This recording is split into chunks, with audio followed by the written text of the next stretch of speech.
আসসালামু আলাইকুম।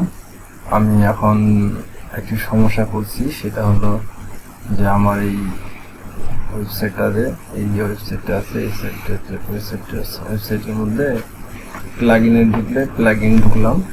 প্লাগইনে যদি ক্লিক করি, এখানে নতুন প্লাগইন ইনস্টল করার মতো অপশন নেই, অ্যাড নিউ অপশন থাকে। যেটা আমি অনেক খোঁজাখুঁজি করে পাইছি, তাই আপনাদের সাথে শেয়ার করার চেষ্টা করলাম। এটার জন্য প্রথমে আমরা এই ওয়েবসাইটে যে সিপেনার আছে সিপেনারে চলে যাবো।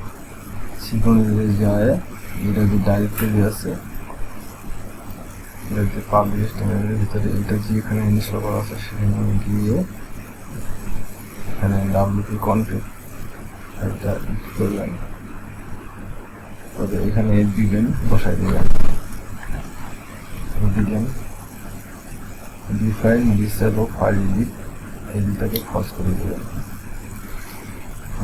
খরচ করে দিয়ে সেভ দেবেন। সেভ দেওয়ার পরে এখন যদি ডাব্লিউটা আবার সেটা রিফ্রেশ দিই এবং এখানে যদি প্লাগইন থেকে যাই তাহলে অ্যাড নিউ প্লাগইন, এবং এখানে যদি আবার যাই